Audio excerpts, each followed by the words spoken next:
আটা আর আলু দিয়ে মজাদার এই নাস্তার রেসিপিটা তৈরি করব। চলো চলে যাই কিভাবে আমি বানাবো এই মজার রেসিপিটা, সেটাই তোমাদের সাথে শেয়ার করব। হাই এভরিওয়ান, আসসালামু আলাইকুম, welcome to Ayesha's kitchen and blog. চলে আসলাম আয়েশা কিচেনে আরেকটা প্রতিদিন মতন নতুন আরেকটা রেসিপি নিয়ে। দেখতেই পাচ্ছ এখানে আটা নিয়ে নিয়েছি, তেল নিয়ে নিয়েছি, লবণ নিয়ে নিয়েছি। সাধারণ উপকরণ দিয়েও যে এত মজার নাস্তা তৈরি করা যায়, আমরা সবাই ঘরে বসে তৈরি করতে পারবো। আমাদের বাহির থেকে কিছু আনতে হবে না। যা যা লাগবে আমার ঘরেই থাকা উপকরণ দিয়ে এই মজার নাস্তাটা আমরা তৈরি করে নিতে পারি। একটা ডো তৈরি করে নিচ্ছি, সেটা হলো আটার ডো। যেহেতু এই নাস্তাটা বানাতে আমার আটাটা অবশ্যই লাগবে, তাই আমি 10 মিনিটের জন্য এই আটাটা মথে রেখে দিব। আটাটা তৈরি করতে হবে, না হবে না। 10 মিনিট রেখে দিলে একটু রেস্টে সুন্দর হবে। দেখো ডোটা তৈরি হয়ে গেল। এখন আরেকটা চুলায় আমি তেল দিয়ে দিলাম অল্প করে। এটা দিয়ে আমি আলু দিয়ে যেহেতু নাস্তা বানাবো, একটু করে জিরা দিয়ে দিলাম, একটু করে রসুন কুচি দিয়ে দিব। এইটা টেস্টের জন্য একটু রসুন কুচি দিয়ে দিব। তারপরে আমি দিয়ে দিব পেঁয়াজ কুচি।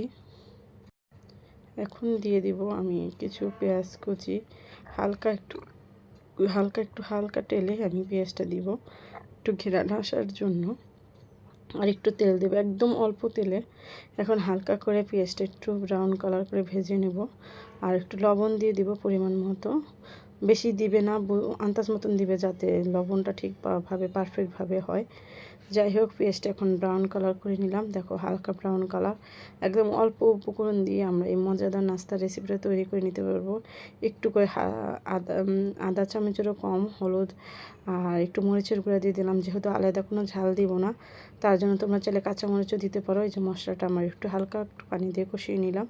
ভালো করে ভেজে নিবে, তাহলে কোনো গন্ধ আসবে না, এজন্য।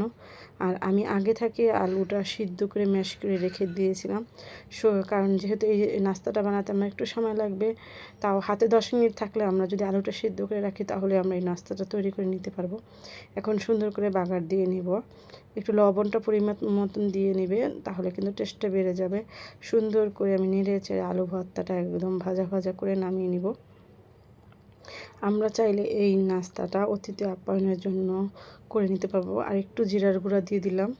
এটা না দিলেও চলে, আবার দিলেও চলে, দিলে একটা টেস্ট আসবে আলাদা, তাই একটু জিরার গুঁড়া দিয়ে দিলাম। আর একটা কথা, যে দেখা যায় অনেক সময় আমাদের অতিথি চলে আসে, দেখো আটা আর আলু সব কিছু রেডি। এখন আমি 3টা গোলা করে নিব। 3টা গোলা করে, আমার 3টা গোলা যথেষ্ট, যেতে বেশি আর লাগবে না। এই দেখো আমার বাসায় কিন্তু মেহমান ছিল, আমার মেহমানদের জন্য আরও বানিয়েছি। মেহমানটা হলো আমার জালের মেয়ে। দেখো রুটিটা আমার বানানো হয়ে গেছে। এভাবে করে আমি 3টা রুটি সুন্দর করে বেলে নিব। রুটিগুলো আগেই বেলে নিতে হবে, না হয় কিন্তু আমার হবে না। এই দেখো 3টা রুটি বেলা শেষ। এখন আমি এই দেখো অত মোটাও হবে না, অত পাতলাও হবে না। এখন আমি আলুটার পুর সুন্দর করে আস্তে আস্তে করে ট্যাপ ট্যাপ করে ভরে নিব। এটা হলো আলুর পুরে ভরা এই নাস্তাটা। আলুটা যত দিবে, পুরটা যত দিবে, টেস্টটা অত বেড়ে যাবে। সে অনেক মজার একটা নাস্তা। একবার খেলে বারবার খেতে ইচ্ছে করবে, খেতে মন ভরবে না। একটা খেলে মন ভরবে না। যাই হোক, চাইলে একটু বেশি করে বাড়িয়ে বানাবে, কিন্তু আমার হাতে সময় ছিল না, আমি এই জন্য একটা দিয়ে বানিয়ে নিয়েছি। মেহমান যেহেতু বাসায় ছিল, মেহমান আসলে আমরা ঝটপটে এই নাস্তাটা তৈরি করে দিতে পারবো ঘরে থাকা উপকরণ দিয়ে। তাই এইভাবে আমি নাস্তাটা তৈরি করতেছি আর তোমাদের সাথে একটু শেয়ার করতেছি। দেখো আমি চেপে চেপে আলুটা পুরো রুটির ভিতরে গায়ে দিয়ে দিলাম। আর পাশ থেকে একটু হালকা পানি দিয়ে আমি পানিটা লাগিয়ে নেব, যাতে আমার পরবর্তী রুটিটা লেগে যায়, না হয় কিন্তু আবার নাও লাগতে পারে। এই কারণে সুন্দর করে একটু ট্যাপ ট্যাপ করে দিব, যাতে আমার রুটিটা না বের হয়ে যায়। তোমরা আলু ভর্তাটা কিন্তু একটু ঠান্ডা করে নিবে, ঠান্ডা করলে তোমার সুবিধা হবে, না হয় গরম গরম একটু সমস্যা হয়ে যাবে। আর এই যে রুটিটা কিন্তু দেওয়া হয়ে গেছে। এখন পরবর্তীতে আরেকটু যেটুক ছিল অর্ধেকটা এখন এই উপরে দিয়ে দিব। বেশিটা কিন্তু আমি দিয়ে দিয়েছি, আর যতটুকু আছে বাদ বাকিটুকু আমি এখন এই রুটির ভিতরে দিয়ে দিব। পুরে পুরে কামড়ে কামড়ে এই আলুর টেস্টটা পাবে। যারা আলু দিয়ে খেতে না চাও, তারা অন্য কিছু দিয়েও চাইলে করে খেতে পারো, কিন্তু আলুর নাস্তাটার রেসিপিটা দারুণ। একবার হলো তোমরা ট্রাই করবো, আমি যেভাবে করলাম মজাদার এই নাস্তার রেসিপিটা। এটা অন্যরকম করেও করা যায়। আজকে আমি এভাবে করলাম তোমাদের সাথে। এরপরে আরেকভাবে শেয়ার করব। সেটা আরেকটু সস, টমেটো সস দিয়ে দিলাম। দেখো কত সুন্দর হয়েছে। টমেটো সসটাও দিয়ে দিলাম সাথে। এভাবে করে এখন আরেকটা রুটিও আমি সাইড থেকে দিয়ে দিব, একটু পানি দিয়ে দিব সাইডে। সেম আগেরটার মতনই যেভাবে করেছিলাম, এটাও কিন্তু আমি ঝটপট করে নিলাম। এই নাস্তাটা এভাবে করে খেতে কিন্তু ভালোই লাগবে। দেখো আমার 3টা রুটি কিন্তু দেওয়া হয়ে গেছে। এখন আমি এটা দেওয়ার পরে আরেকটা জিনিস করব, সেটা হলো এটা কিন্তু আমি ভাপে দিব। এটা যদি ভাপে না দিই তাহলে কিন্তু কাটলেও সুবিধা হবে না। এভাবে যদি তোমরা ভাপে দিয়ে বানাও তাহলে কিন্তু সুন্দর হবে, আর রুটিটাও শেপটাও একদম পারফেক্টভাবে আসবে। দেখো আমি জালি দিয়ে দিছি। আমার কাছে ওই স্ট্যান্ডারটা নাই, তাই আমি আমার কাছে যে জালিটা ছিল ওটার ভিতরে দিয়ে দিয়েছি। যে এখন 5 মিনিটের মতন রেখে আমি ভাপে দিয়ে নিব রুটিটা।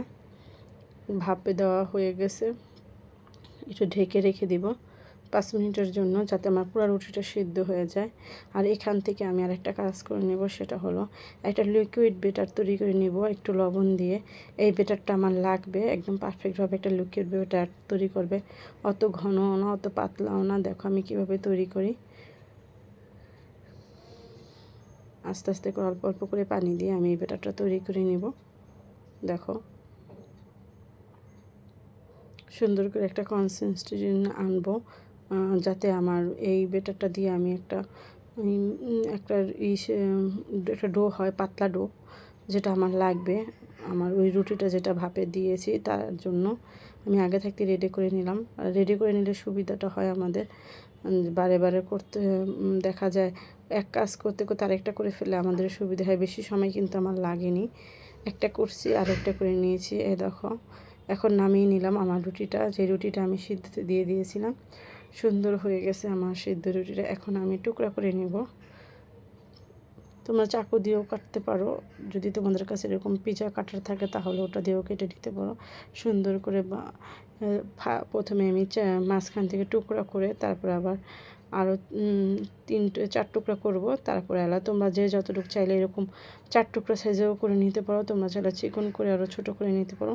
তাই আমি একটা রুটিকে আমি 8 টুকরা করব। দেখো 8 টুকরাই করে নিয়েছি। 8 টুকরা করে একসাথে এই যে ভেজে নিব। এখন এভাবে আমার মতন আমি যেভাবে করলাম, এভাবে তোমরা যদি আস্তে আস্তে করে করো, আমি যেভাবে নাস্তাটা তৈরি করলাম সেম আমার মতনই হবে। আর মজা একটু কমতি থাকবে না। এভাবে একবার হলে ট্রাই করে দেখবে। দেখো একটু ভুলের জন্য কি হলো, তাতে কোনো সমস্যা নেই, হয়ে গেছে আমার। দেখো একদম রেডি, কত সুন্দরভাবে লেয়ারে লেয়ারে উঠে আসছে, একদম পিজার মতন। দেখো কত সুন্দর হয়েছে। এখন আমি এগুলো ভেজে নেব তেলে। আমি এখানে কিন্তু চুলায় তাওয়ায় তেলও বসিয়ে দিয়েছি, যাতে আমার গরম হতে সময় না লাগে। যাই হোক কাটার আগেই করে নিয়েছি। সব কিছু একদম গুছিয়ে নিয়ে নিলাম। এখন চলো এটা তেলে ভেজে নিই। যে বেটারটা তৈরি করেছিলাম সেই বেটারটা এখন আমার লাগবে, কারণ এই বেটারটা ছাড়া তো আমি করতে পারবো না, তাই এই বেটারটা এখন আমার লাগবে। দেখো বেটারটা একদম পারফেক্ট হয়েছে। এখন আমি সুন্দর করে চুবিয়ে চুবিয়ে এইটাকে তেলে ভেজে নিব, উল্টে পাল্টে সুন্দর করে, যাতে না বের হয়ে যায়। এভাবেই আমার দিতে হবে। দেখো এভাবে করে আস্তে আস্তে করে। এখন এই যে তেলটাও আমার গরম হয়ে গেছে, এখন আমি তেলের ভিতরে দিয়ে দিব। এক এক করে এভাবে সবগুলো ভেজে নেব, নাস্তা ভেজে নেব। মজাদার এই নাস্তাটা খেতে হলে চলে আসো আমার চ্যানেলে। যারা যারা যেই আপু ভাইয়ারা আমার চ্যানেলটা এখন পর্যন্ত ভিজিট করোনি, আজ নতুন করেছে, অবশ্যই লাইক দিয়ে সাবস্ক্রাইব করে পাশে থাকবে, আর সাথে পাশে বেল আইকনটা অন করে রাখবে। আমি যে কোনো নিত্য নতুন ভিডিও তোমাদের সাথে শেয়ার করবে, সেটা তোমাদের কাছে চলে যাবে। সাথে সাথে তোমরা আমার দেখতে পারবে আমি যে রেসিপিটা দিই। আর আমার রেসিপিগুলো কেমন হয় অবশ্যই কমেন্টের মাধ্যমে জানাবে। দেখো আস্তে আস্তে করে আমি কিন্তু ভেজে নিচ্ছি। একটু লেগে যেতে পারে, তোমরা একটু সাবধানের সাথে আস্তে আস্তে করে সুন্দর করে ভেজে নেবে। আর উপর থেকে তেলটা দিলে তাহলে আর একটু সুন্দর হবে, আর ফুলে ফুলে যাবে। একদম জাল কমানো ভাজা যাবে না, আর একদম জাল বাড়ানো ভাজা যাবে না। আন্দাজ মতন একটা মাপ দিয়ে তো আমরা এগুলো ভেজে নিব সুন্দর করে। দেখো আমি কিভাবে দিচ্ছি। তোমরা চাইলে ডুবো তেলে তো ভাজতে পারো। আমি কারণ যেহেতু আমি এক তেল দিয়ে দ্বিতীয়বার আর ব্যবহার করি না, তাই আমি অল্প করে তেল দিয়ে এটা ভেজেছি। আর তোমরা চাইলে ডুবো তেলে না ভাজলে হালকা তেল ব্রাশ করেও ভেজে নিতে পারো। এই দেখো আমার দুটো ভাজানো হয়ে গেছে। যেহেতু মেহমান চলে ঘরে, তাই একটু জলদি জলদি করতেছিলাম। পরবর্তী আবার 2টা দিয়ে দিলাম। আমার হাতে সময় ছিল না, তার মধ্যে তোমার ভাইও আবার বাহিরে যাবে, বলতেছে তোমার কি নাস্তা হয়নি, জলদি করো জলদি করো করতেছিল। তাই আমি অনেক জলদি জলদি করতেছিলাম। আর রেসিপিটা যেহেতু রেসিপি সুন্দর করে ভাজা না হলেও তো ভালো লাগবে না। পরবর্তীতে ভাজা হয়ে গেছে। এই দেখো কত সুন্দর করে ভেজে নিলাম। কেমন হয়েছে অবশ্যই জানাবে। ভালো লাগলে লাইক কমেন্ট শেয়ার করবে। সবাই ভালো থাকবে, সুস্থ থাকবে। আসসালামু আলাইকুম, আল্লাহ হাফেজ। আর দেখো সবগুলো কিন্তু ভাজা এখনও হয়নি, আরও 2টা আছে চুলায়, তাই তাও একটু ভিডিও নিয়ে নিলাম যেহেতু ভিডিও করব।